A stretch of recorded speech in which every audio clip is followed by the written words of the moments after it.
Students class 9 के math में हम लोग विचरण कर रहे हैं अभी, और विचरण करते करते हम लोग आप हो रहे हैं chapter 7.1 exercise question number 1। Question number 1 में जो कहता है वो ये है कि एक चतुर्भुज ACBD को या ADBC को, हम इस चतुर्भुज को ABCD नहीं कर सकते हैं। यह चतुर्भुज है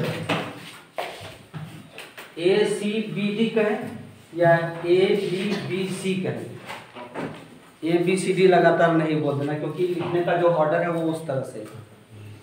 अगर यहाँ B होता तो ये B यहाँ CD कहते या फिर ये BCD कहते, लेकिन इस प्रकार जो नामकरण किए हैं ना तब बोलने में मिस्टेक नहीं होना चाहिए। हम मिस्टेक से लिख भी दिए हैं, इसको हम मिटा देते हैं।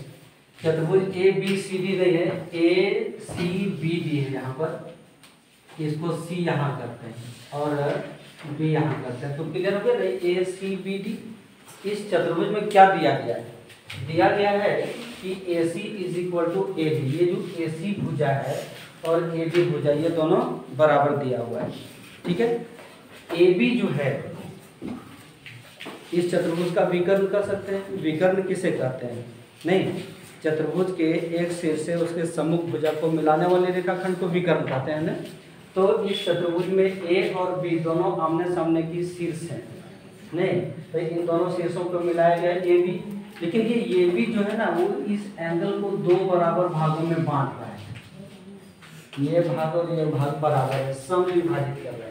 AB एंगल A को समविभाजित कर रहा है, माने AB जो है वो कोण A का समद्विभाजक है। क्लियर? समद्विभाजक का मतलब कि ये दो बराबर भागों में बांट रहे हैं। मान लो ये पूरा एंगल 60 डिग्री होता तो ये 30 होता, ये भी 30 होता।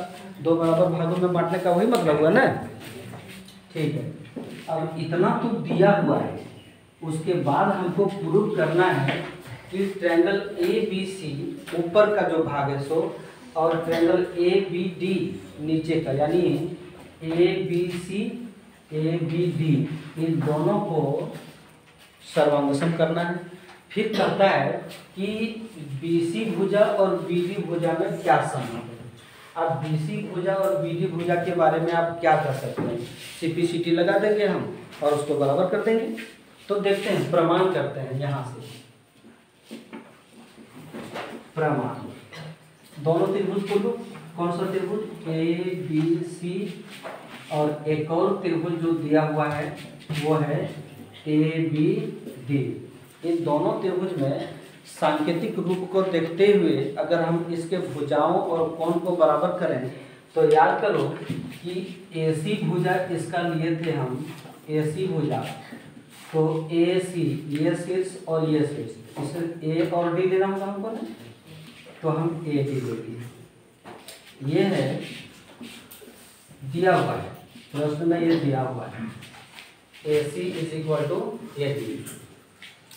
फिर एंगल BAC और एंगल BAD ये भी तो दिया है।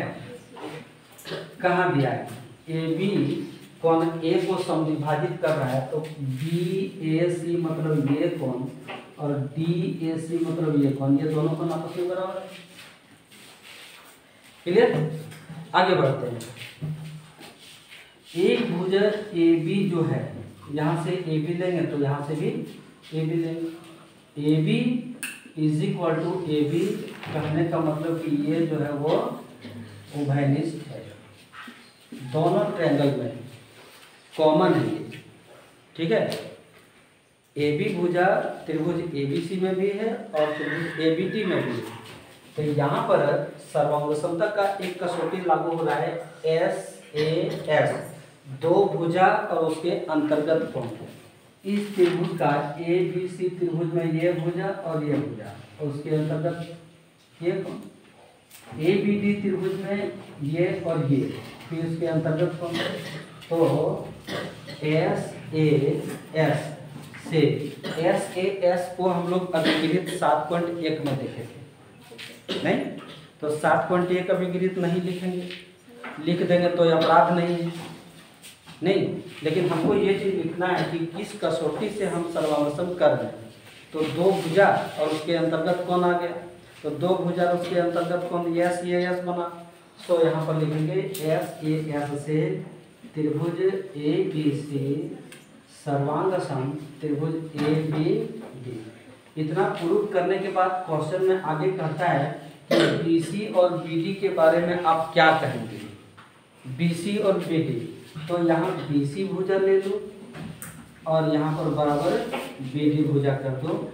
ये सी पी से हम इसको इक्वल कर दिए, तो इन दोनों भुजाओं के बारे में यही कहेंगे कि सी पी से ये दोनों भुजा आपस में बराबर है। Thank you.